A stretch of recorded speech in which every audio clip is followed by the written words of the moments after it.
A Promised Land by Barack Obama. Read by Samuel Wainaina and join your Rai Bundi. Part 1. The Bet. Chapter 1. Of all the rooms and halls and landmarks that make up the White House and its grounds, it was the West Colonnade that I loved the best. For 8 years, that walkway would frame my day, a minute-long, open-air commute from home to office and back again. It was where each morning I felt the first slap of winter wind or the pulse of summer heat. The place where I'd gather my thoughts, ticking through the meetings that lay ahead, preparing arguments for skeptical members of Congress or anxious constituents, guarding myself for this decision or that slow-rolling crisis. In the earliest days of the White House, the executive offices and the first family's residence fit under one roof, and the West Colonnade was little more than a path to the host tables. But when Teddy Roosevelt came into office, he determined that a single building couldn't accommodate a modern staff, 6 boisterous children, and his sanity. He ordered construction of what would become the West Wing and Oval Office, and over decades and successive presidencies, the colonnade's current configuration emerged: a bracket to the Rose Garden north and west, the thick wall on the north side, mute and unadorned save for high half-moon windows, the stately white columns on the west side, like an honor guard assuring safe passage. As a general rule, I'm a slow walker, a Hawaiian walk. Michelle likes to say something with a hint of impatience. I walk differently, though on the colonnade, consciously of the history that has been made there and those who have preceded me. My strides got longer, my steps a bit brisker, my footfall on stone echoed by the Secret Service detail trailing me a few yards back.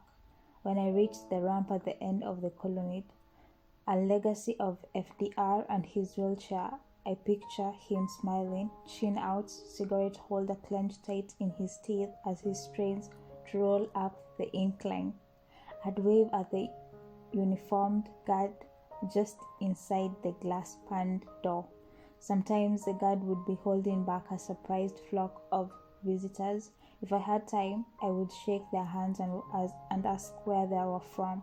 Usually, though, I just turned left, following the outer wall of the cabinet room and slipping into the side door by the Oval Office, where I'd greeted my personal staff, grabbed my schedule and a cup of hot tea, and started the business of the day. Several times a week, I would step out onto the colonnade to find the groundskeepers, all employees of the National Park Service, working in the Rose Garden. They were older men, mostly dressed in green khaki uniforms, sometimes matched with a floppy hat to block the sun, or a bulky coat against the cold. If I wasn't running late, I might stop to compliment them on the fresh plantings or ask about the damage done by the previous night's storm, and they would explain their work with quiet pride. They were men of few words. Even with one another, they made their points with a gesture or a nod, each of them focused on his individual task, but all of them moving with synchronized grace. One of the oldest was Ed Thomas, a tall, wiry black man with sunken cheeks who had worked at the White House for 40 years. The first time I met him, he reached into his back pocket for a cloth to wipe off the dirt before shaking my hand. His hand, thick with veins and knots like the roots of a tree, engulfed mine. I asked how much longer he intended to stay at the White House before taking his retirement. "I don't know, Mr. President," he said. "I like to work, getting a little hard on the joints, but I reckon I might stay long as you are here. Make sure the garden looks good." Oh, how good that garden looks.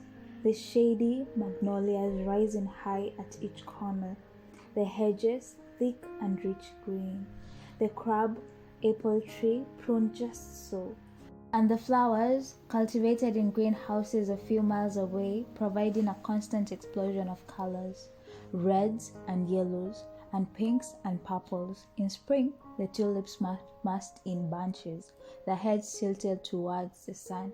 In summer, lavender, heliotropes, and geraniums and lilies. In falls, Chris and their mums, and daisies and wildflowers, and always a few roses, red mostly, but sometimes yellow or white, each one flush in its bloom. Each time I walked down the colonnade or looked out the window of the Oval Office, I saw the handiwork of the men and women who worked outside. They reminded me of the small Norman Rockwell painting I kept on the wall next to the portrait of George Washington and above the bust of Dr. King, 5 tiny figures of varying skin tones, working men in dungarees, hoisted up by ropes into a crisp blue sky to polish the lamp of Lady Liberty. The men in the painting, the groundskeeper in the garden, they were guardians, I thought. They are the quiet priests of our good and solemn order. I would tell myself that I needed to work as hard and take as much care in my job as they did in theirs. With time, my walks down the colonnade would accumulate with memories. There were the big public events, of course, announcements made before a phalanx of cameras, press conferences with foreign leaders. But there are also moments few others saw. Malia and Sasha racing each other to greet me on a surprise afternoon visit, or our dogs, Boo and Sunny, bounding through the snow, their paws sinking so deep that their chins were beaded white, tossing footballs on a bright fall day, or comforting an aide after a personal hardship. Such images would often flash through my mind, interrupting whatever calculation were occupying me. It reminded me of time passing, sometimes filling me with longing, a desire to turn back the clock and begin again. This wasn't possible on my morning walk, for time's arrow moved only forward then. The day's work beckoned. I needed to focus on only those things to come. The night was different. On the evening walk back to the residence, my briefcase stuffed with papers, I would try to slow myself down, sometimes even stop. I would breathe air laced with the scent of soil and grass and pollen, and listen to the wind or the patter of rain. I sometimes stared at the light against the columns and the regal mass on the White House, its flag aloft on the roof, lit bright, or I would look toward the Washington Monument, piercing the black sky in the distance, occasionally catching sight of the moon and the stars above it, or the twinkling of a passing jet. In moments like this, I would wonder at the strange path and the idea that had brought me to this place. I don't come from a political family. My maternal grandparents were Midwesterns from mostly Scotch-Irish stock. They would have been considered liberal, especially by the standards of the Depression-era Kansas town they were born in, and they were diligent about keeping up with the news. It's part of being a well-informed citizen. My grandmother, whom we all called Toot, short for Tutu, or Grandma in Hawaiian, would tell me, peering over the top of her morning Honolulu advertiser. But she and my grandfather had no firm ideological or partisan leaning to speak of beyond what they considered to be common sense. They thought about work. My grandma was vice president of escrow at one of the local banks. My grandfather, a life insurance salesman, and paying the bills and the small diversions that life had to offer. And anyway, they lived in Oahu, where nothing seemed that urgent. After years spent in places as disparate as Oklahoma, Texas, and Washington State, they would finally move to Hawaii in 1960, a year after its statehood was established. A big ocean now separated them from riots and protests and other such things. The only political conversation I can recall my grandparents having while I was growing up had to do with a beachside bar. Honolulu's mayor had torn down Gramps' favorite watering hole in order to renovate the beachfront at the far end of Waikiki.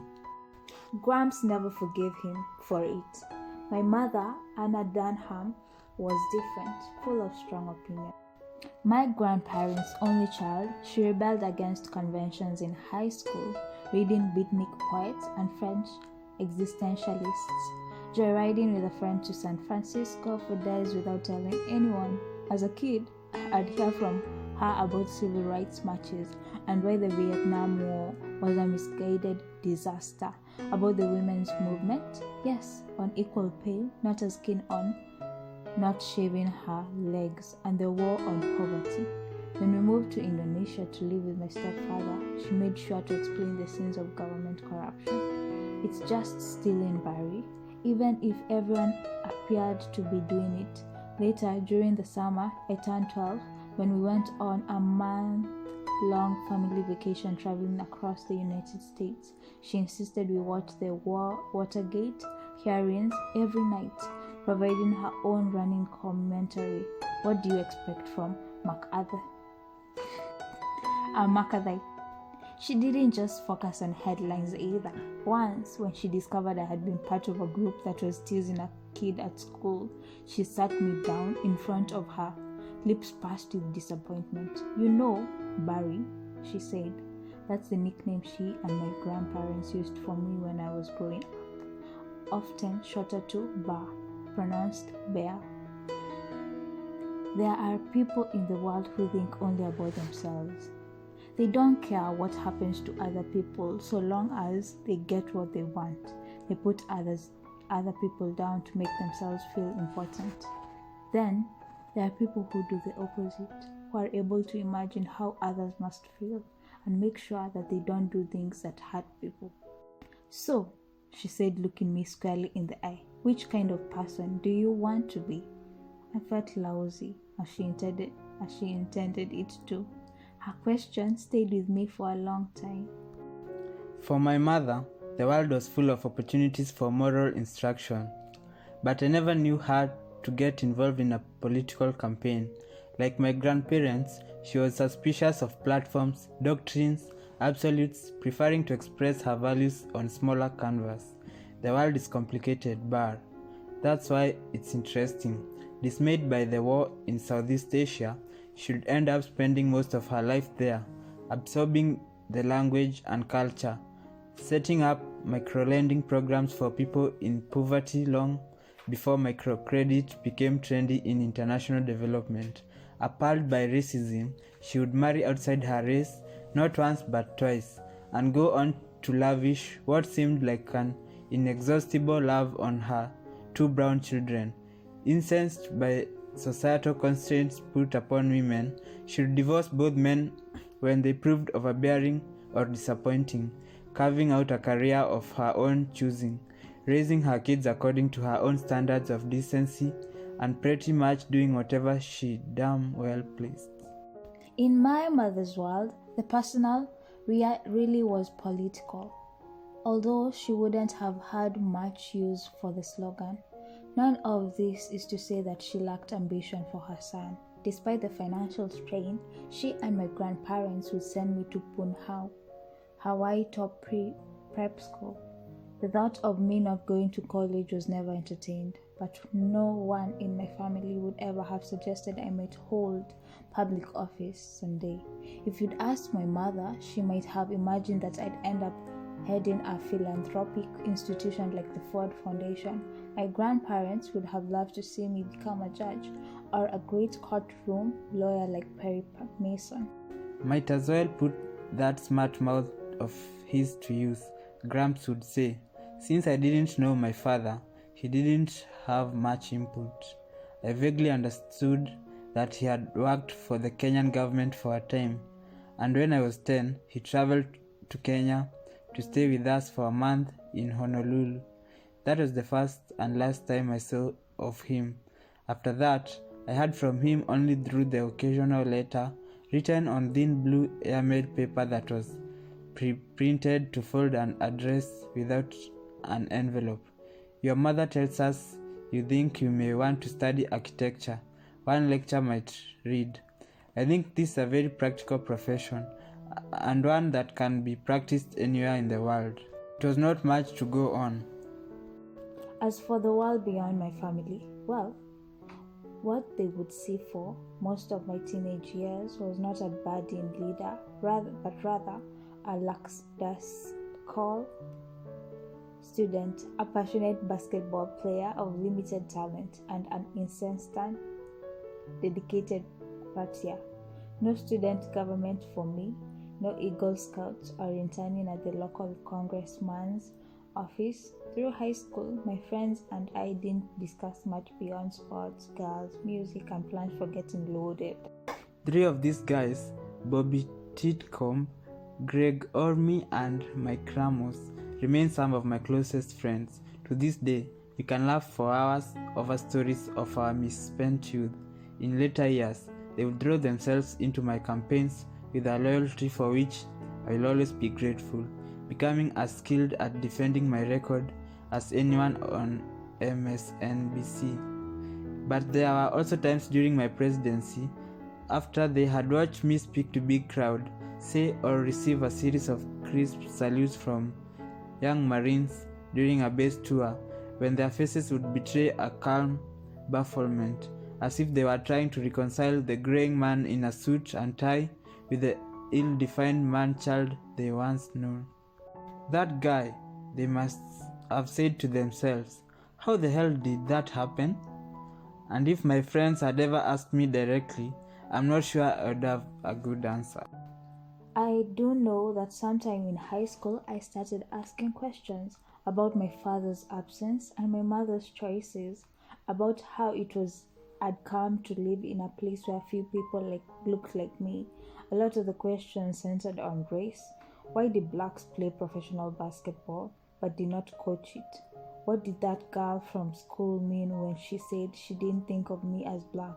Why were all the black men in action movies switchblade-wielding lunatics except for maybe the one decent black guy, the sidekick, of course, who always seemed to end up getting killed? But I wasn't concerned only with race. It was class as well. Growing up in Indonesia, I'd seen the yawning chasm between the lives of wealthy elites and impoverished masses. I had a nascent awareness of the tribal tensions in my father's country, the hatred that could exist between those who on the surface might look the same. I bore daily witness to the seemingly cramped lives of my grandparents, the disappointments they filled with TV and liquor, and sometimes a new appliance or car. I noticed that my mother paid for her intellectual freedom with chronic financial struggles and occasional personal chaos. And I became attuned to the not-so-subtle hierarchicals among my prep school classmates, most having to do with how much money their parents had. And then there was the unsettling fact that, despite whatever my mother might claim, the bullies, cheats, and self-promoters seemed to be doing quite well, while those she considered good and decent seemed to get screwed an awful lot. All of this pulled me in different directions. It was as if, because of the very strangeness of my heritage and the worlds I straddled, I was from everywhere and nowhere at once, a combination of ill-fitting parts, like a platypus or some imaginary beast, confined to a fragile habitat, unsure of where I belonged, and I sensed, without fully understanding why or how, that unless I could stitch my life together and situate myself along some firm axis, I might end up in some basic way living my life alone. I didn't talk to anyone about this, certainly not my friends or my family. I didn't want to hurt their feelings or stand out more than I already did, but I did find refuge in books. The reading habit was my mother's doing, instilled early in my childhood. Her go-to move anytime I complained of boredom, or when she couldn't afford to send me to the international school in Indonesia, or when I had to accompany her to the office because she didn't have a babysitter. Go read a book, she would say, then come back and tell me something you learned. There were a few years when I lived with my grandparents in Hawaii, while my mother continued her work in Indonesia and raised my younger sister Maya. Without my mother around to nag me, I didn't learn as much as my grades readily attested. then, around 10th grade, that changed. I still remember going with my grandparents to a rummage sale at the Central Union Church across the street from our apartment and finding myself in front of a bin of old hardcover books. For some reason, I started pulling out titles that appealed to me or sounded vaguely familiar. Books by Ralph Ellison and Langston Hughes, Robert Penn Warren, and Dostoevsky, D.H. Lawrence, and Ralph Waldo Emerson.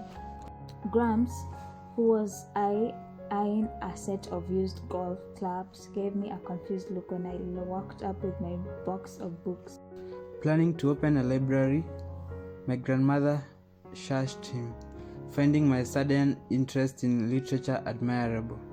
Ever practical, she did suggest I might want to focus on my class assignments before digging into crime and punishment. I ended up reading all those books, sometimes late, after I got home from basketball practice and a six-pack with my friends, sometimes after body surfing on a Saturday afternoon, sitting alone in Gramps' rickety old Ford Granada with a towel around my waist to avoid getting the upholstery wet. When I finished with the first set of books, I went to the other rummage sales, looking for more. Much of what I read I only dimly understood. I took to circling and familiar words to look up in the dictionary, although I was less scrupulous about decoding pronunciations. Deep into my 20s, I would know the meaning of words I couldn't pronounce. No system to this, no rhyme or pattern. I was like a young tinkerer in my parents' garage, gathering up old cathode ray tubes and bolts and loose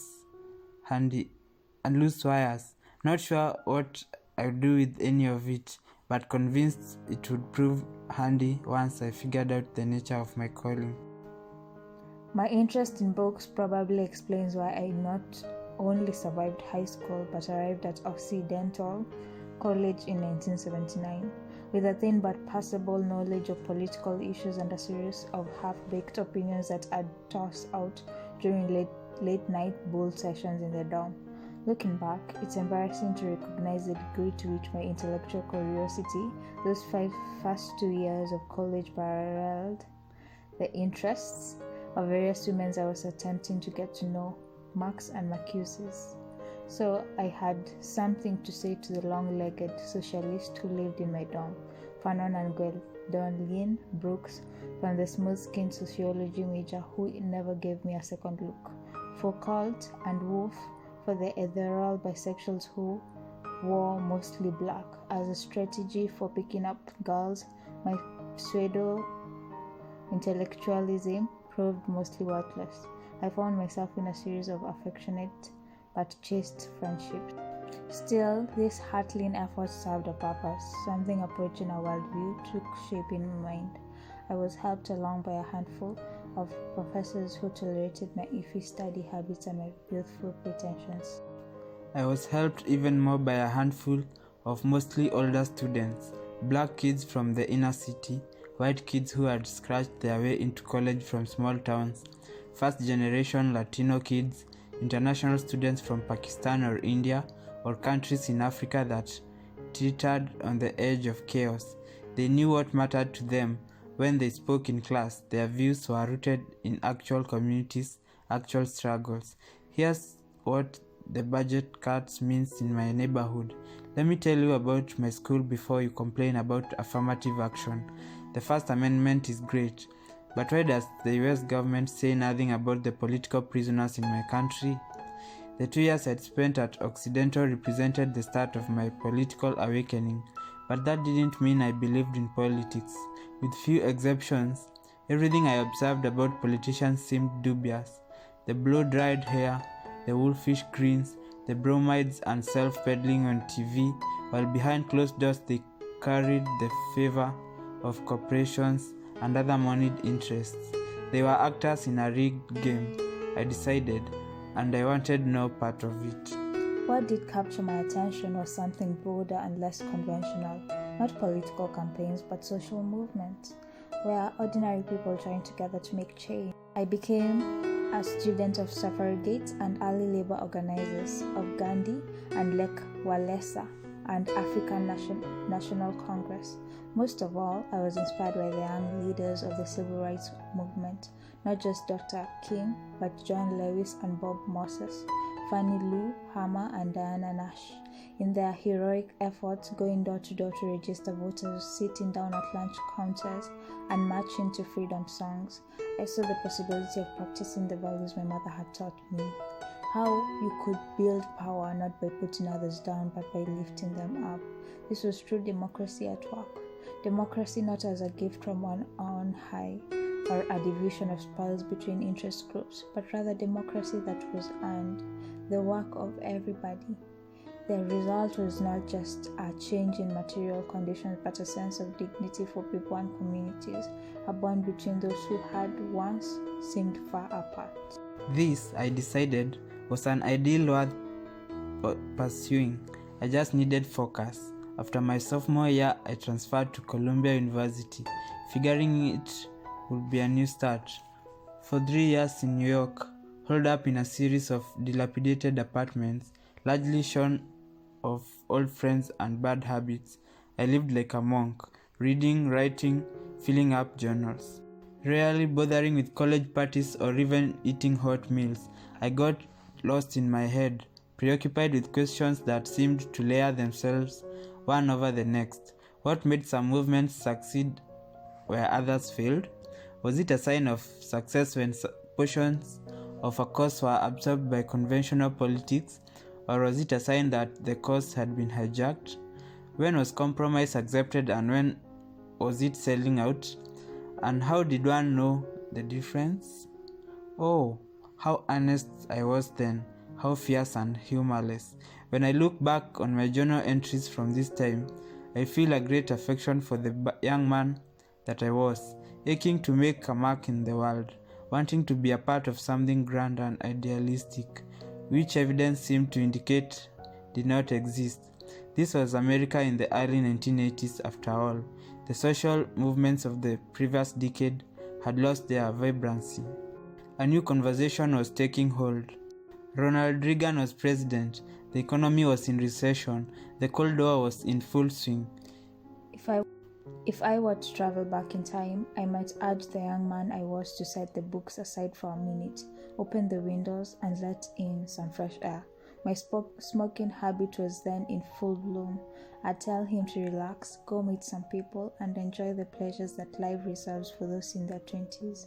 The few friends I had in New York tried to offer similar advice. You need to lighten up, Barack. You need to get laid. You are so idealistic. It's great, but I don't know if what you're saying is really possible. I resisted these voices. I resisted precisely because I feared they were right. Whatever I was incubating during those hours spent alone, whatever vision for a better world I'd let flourish in the hothouse of my youthful mind, it could hardly withstand even a simple conversational road test. In the grey light of a Manhattan winter, and against the overarching cynicism of the time, my ideas spoken aloud in class or over coffee with friends came off as fanciful and far-fetched, and I knew it. In fact, it's one of the things that might have saved me from becoming a full-blown crank before I reached the age of 22. At some basic level, I understood the absurdity of my vision, how wide the gap was between my grand ambitions and anything I was actually doing in my life. I was like a young Walter Mitty, a Don Quixote with no Sancho Panza. These two can be found in my journal entries from that time, a pretty accurate chronicle of all my shortcomings. My preference was for navel-gazing over action, a certain reserve, even shyness, traceable perhaps to my Hawaiian and Indonesian upbringing, but also the result of a deep self-consciousness and sensitivity to rejection or looking stupid, maybe even a fundamental laziness. I took it upon myself to purge such softness with a regime of self-improvement that I never entirely shared. Michelle and the girls point out that to this day I can't get into a pool or the ocean without feeling compelled to swim laps. Why don't you just wade? They'll say with a sneaker. It's fun here. We'll show you how. I made lists. I started working out, going for runs around the Central Park Reservoir or along the East River and eating cans of tuna fish and hard-boiled eggs for fuel. I stripped myself of excess belongings. Who needs more than 5 shirts? What great contest was I preparing for? Whatever it was, I knew I wasn't ready. That uncertainty, that self-doubt, kept me from settling too quickly on easy answers. I got into the habit of questioning my own assumptions, and this, I think, ultimately came in handy. Not only because it prevented me from becoming insufferable, but because it inoculated me against the revolutionary formulas embraced by a lot of people on the left at the dawn of the Reagan era. Certainly, that was true when it came to questions of race. I experienced my fair share of racial slights and could see all too well the enduring legacy of slavery and Jim Crow anytime I walked through Harlem or parts of the Bronx. But by dint of biography, I learned not to claim my own victimhood too readily and resisted the notion held by some of the black folks. I knew that white people were irredeemably racist. The conviction that racism was inevitable may also explain my willingness to defend the American idea, what the country was and what it could become. My mother and my grandparents had never been noisy in their patriotism, reciting the Pledge of Allegiance in class, waving small flags on the 4th of July. These were treated as pleasant rituals, not sacred duties. Their attitudes towards Easter and Christmas were pretty much the same. Even Graham's service in World War II was downplayed. He told me more about eating K rations, terrible, than he ever told me about the glory of marching in Patton's army. And yet, the pride in being American, the notion that America was the greatest country on earth, that was always a given. As a young man, I chafed against books that dismissed the notion of American exceptionalism, got into long, drawn-out arguments with friends who insisted the American hegemon was the root of oppression worldwide. I had lived overseas. I knew too much. That America fell perpetually short of its ideals, I readily conceded. The version of American history taught in schools, with slavery, glossed over the slaughter of Native Americans, all but omitted, that I did not defend. The blundering exercise of military power, the rapaciousness of multinationals. Yeah, I got all that. But the idea of America, the promise of America, this I clung to with a stubbornness that surprised even me. We hold these truths to be self-evident, that all men are created equal. That was my America. The America Tocqueville wrote about, the countryside of Whitman and Thoreau, with no person my inferior or my better. The American of pioneers heading west in search of a better life, or immigrants landing on Ellis Island, propelled by a yearning for freedom. It was the America of Thomas Edison and the Wright brothers, making dreams like take flight, and Jackie Robinson stealing home. It was Chucky Berry and Bob Dylan, Billie Holiday at the Village Vanguard, and Johnny Cash at Folsom State Prison. All those misfits who took the scraps that others overlooked or discarded and made beauty no one had seen before. It was the America of Lincoln at Gettysburg and Jane Addams toiling in a Chicago settlement home and weary GIs at Normandy, and Dr. King on the National Mall summoning courage in others and in himself. It was the Constitution and the Bills of Rights, crafted by flawed but brilliant thinkers who reasoned their way to a system at once steady and capable of change. An America that could explain me. Dream on, Barack, is how those arguments with my college friends would usually end, as some smug bastards dropped a newspaper in front of me, its headlines trumpeting the US invasion of Grenada, our cuts in the school lunch programs, or some other disheartening news. Sorry, but that's your America. Such was my state when I graduated in 1983. Big ideas and nowhere to go. There were no movements to join, no selfless leader to follow. The closest I could find to what I had in mind was something called community organizing, grassroots work that brought ordinary people together around issues of local concern. After bouncing around in a couple of ill-fitting jobs in New York, I heard about a position in Chicago, working with a group of churches that were trying to stabilize communities racked by steel plant closures. Nothing grand, but a place to start. I've recorded elsewhere my organizing years in Chicago. Victories were small and transitory in mostly black working-class neighborhoods where I spent my time. My organization was a bit player in its attempts to address the changes that were sweeping not just Chicago, but cities across the country. The decline of manufacturing, white flight, the rise of a discrete and disconnected underclass, even as a new knowledge class began to fuel gentrification in the urban core. But if my own impact on Chicago was small, the city changed the arc of my life. For starters, it got me out of my own head. I had to listen and not just theorize about what mattered to people. I had to ask strangers to join me and one another on real-life projects, fixing up a park, or removing asbestos from a housing project, or starting an after-school program. I experienced failure and learned to back up so I could rally those who would put their trust in me. I suffered rejections and insults often enough to stop fearing them. In other words, I grew up and got my sense of humor back. I came to love the men and women I worked with. The single mom living on a ravaged block who somehow got all 4 children through college. The Irish priest who drew open the church doors every evening so that kids had an option other than guns. The Lord of Steel workers who went back to school to become a social worker. Their stories of hardship and their modest victories confirmed for me once again and again the basic decency of people.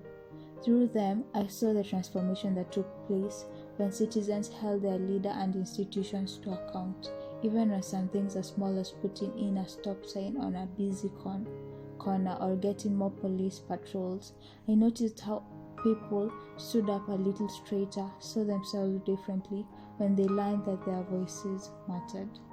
Through them, I resolved the lingering questions in my racial identity, for it turned out there was no single way to be black. Just trying to be a good man was enough.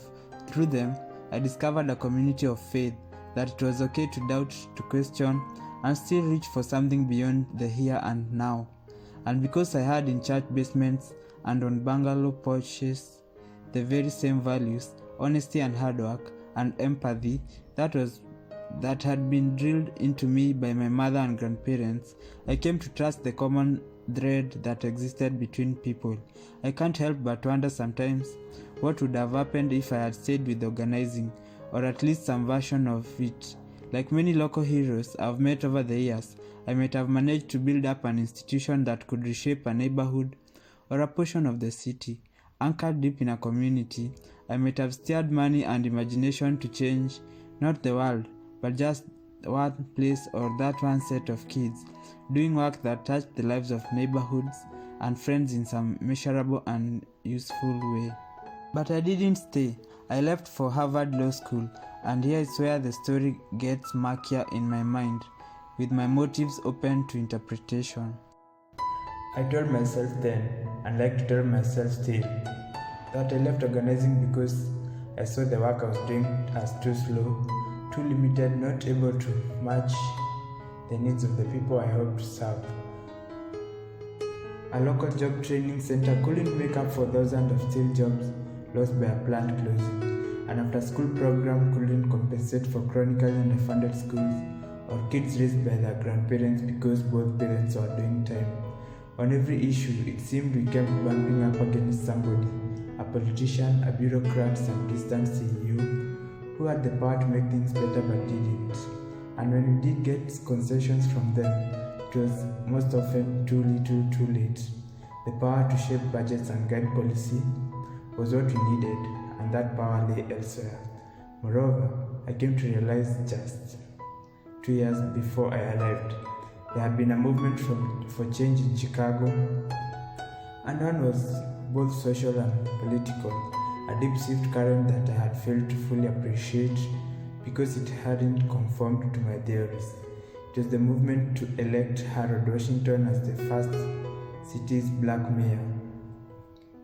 It seemed like it sprang out of nowhere, as grassroots and political campaign as anything modern politics had ever seen. A small band of black activists and business leaders, tired of chronic bias and iniquities of America's most segregated big city, decided to register a record number of voters and then drafted a rotund congressman of prodigious talent, but limited ambition to run for an office that appeared well out of reach.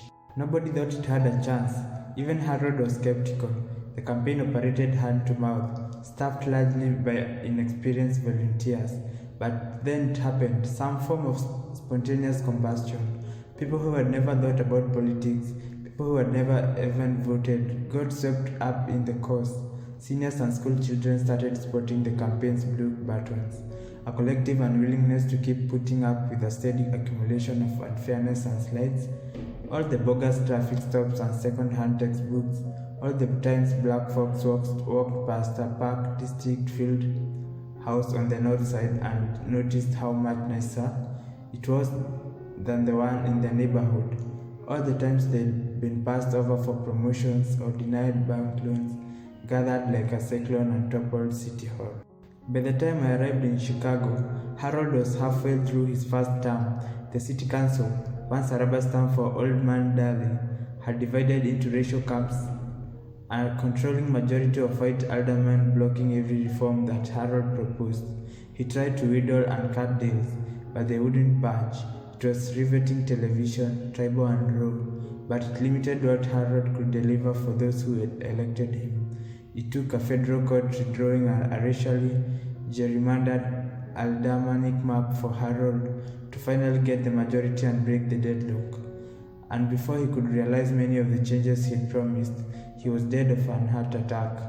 A scion of the old order, Rich Darley ultimately regained his father's throne. Far from the center of the action, I watched this drama unfold and tried to absorb its lessons. I saw how the tremendous energy of the movement couldn't be sustained without structure, organization, and skills in governance. I saw how a political campaign based on racial redress, no matter how reasonable, generated fear and backlash and ultimately placed limits on progress.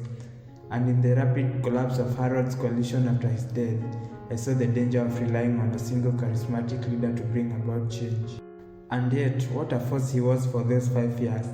Despite the roadblock, Chicago changed on its watch.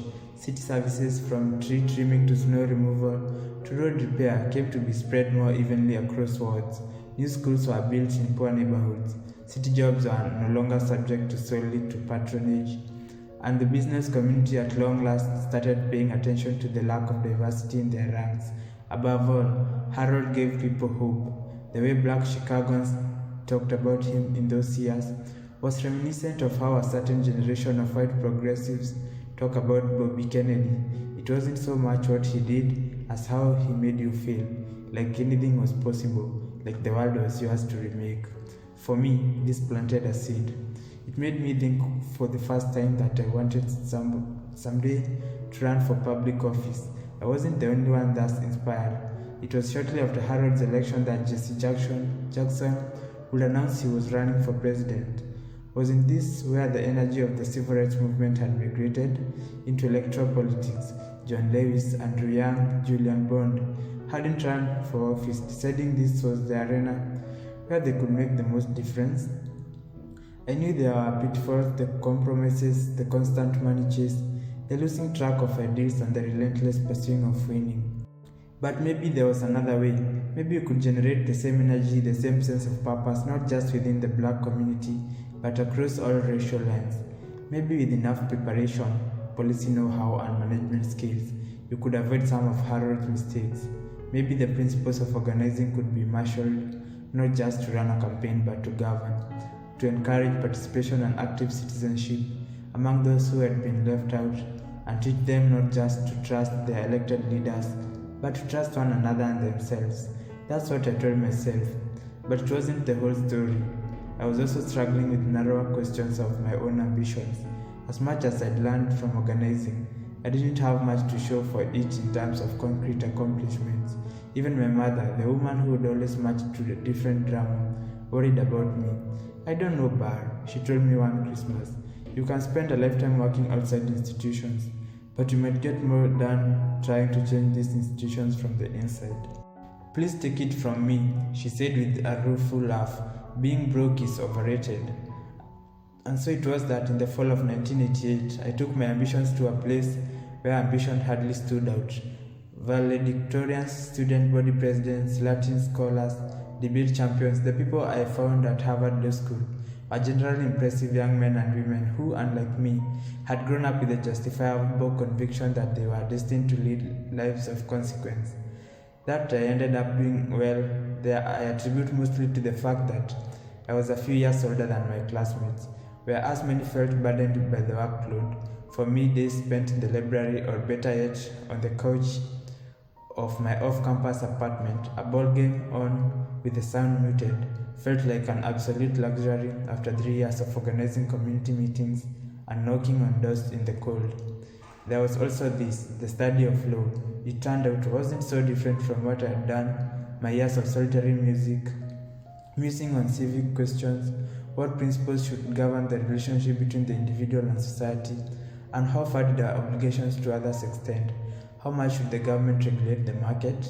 How does social change happen? And how much can rules ensure that everybody has a voice? I couldn't get enough of this stuff. I loved the back and forth, especially with the more conservative students who, despite our disagreements, seemed to appreciate the fact that I took the argument seriously.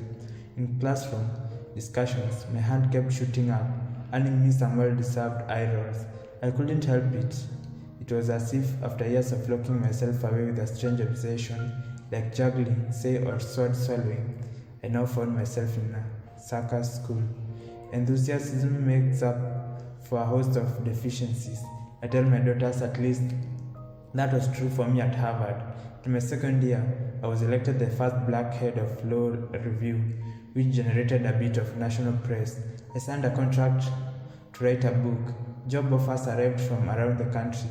It was assumed that my path was now charted, just as it has been for my predecessors at the law review.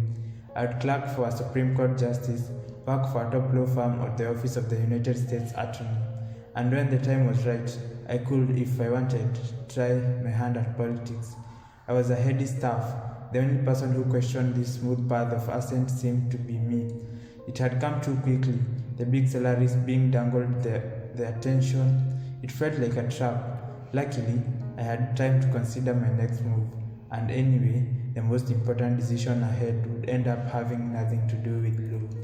And that's the end of chapter 1.